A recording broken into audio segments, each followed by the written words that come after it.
So I'm going to invite Lynda Wharton up here now. Some of you may know her from the New Zealand Health Forum, and she's going to share something with us, and then we'll move into some music after that.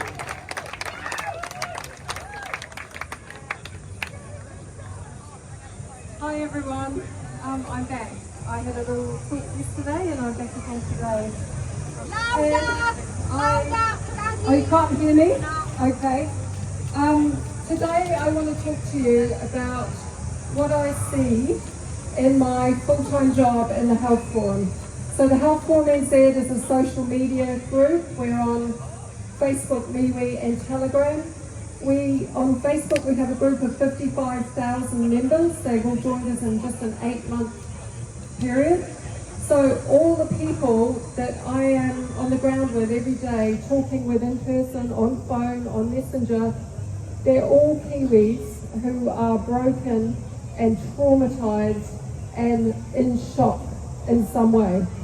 So I can tell you, like, from the grassroots level, the reality of what is happening in the lives of New Zealanders.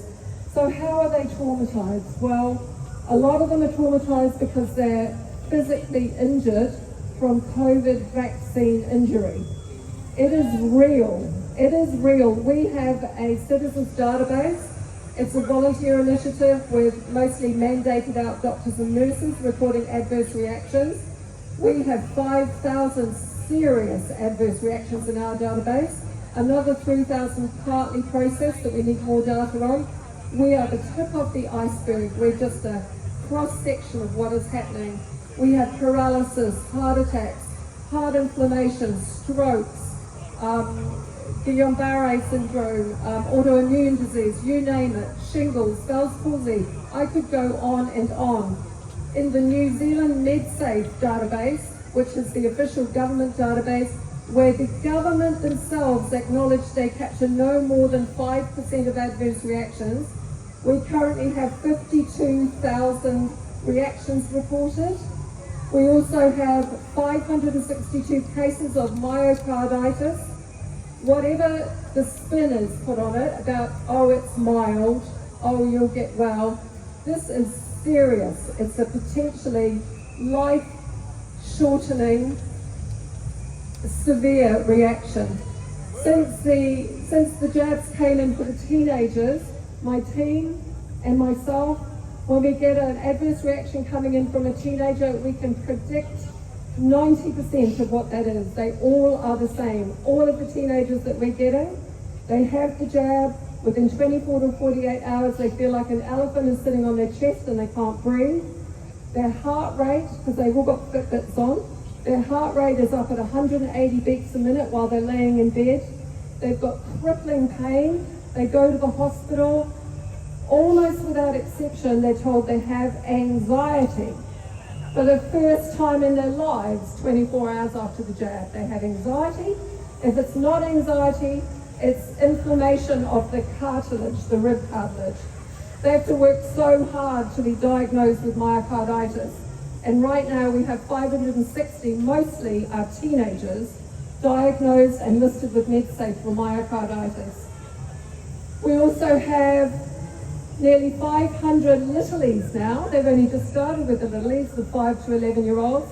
We've already got 500 adverse reactions from them, and 4,500 adverse reactions from 11 to 15 or something like that. So tons of them. So that's one group of traumatized.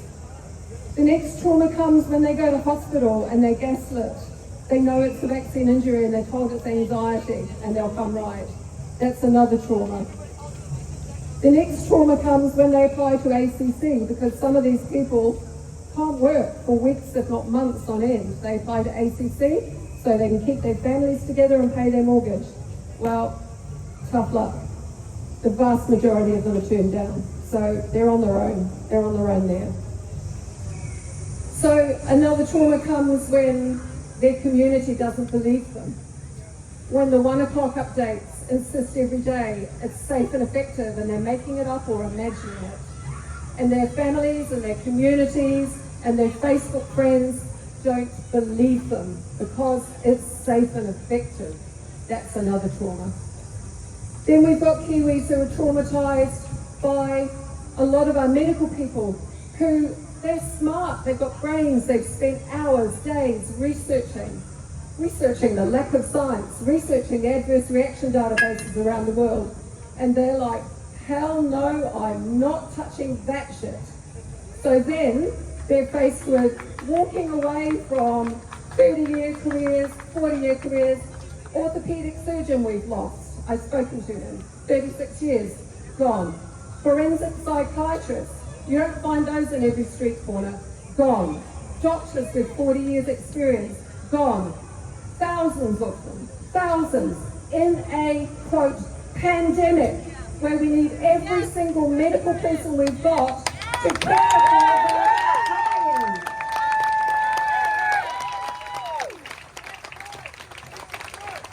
So then, another group of our traumatised members, these are the people who were injured with their first or their second jab.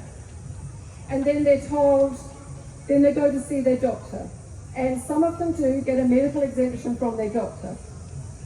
So then what happens in our system in New Zealand, that's not the end of the road. Those medical exemptions go up there to Mr. Ashley. He gets to look at them and go, oh yeah, right, well, okay, you got a heart attack 3 days after your jab and you got myocarditis and you want an exemption. No, sorry, you don't qualify.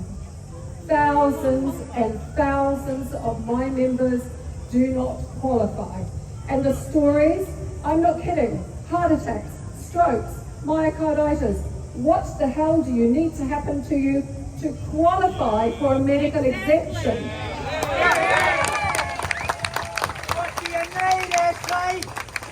So guys, the mandates are destroying lives. The stories I have, I literally have thousands of messages a week coming by email, every platform you can imagine. The messages are despairing. Sometimes I just cry. I just don't know, what can we do? Well, this gives me hope. We're doing it here. So I just want to say, like, kindness to each other. And I also want to acknowledge guys and ladies over here in blue, you guys, I want to acknowledge you because you're Kiwis. You're the Kiwis I'm talking about. I know that some of you are hurting too. Some of you are in my group. We have serious adverse reactions from police.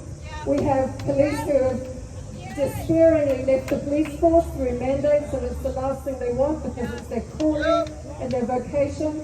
I want to honour you guys and girls. I know you are Kiwi fathers and mothers and sisters and brothers and children, and I feel your pain.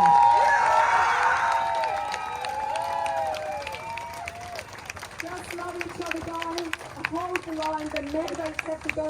They are cruel, sadistic, and brutal. Stay until they go.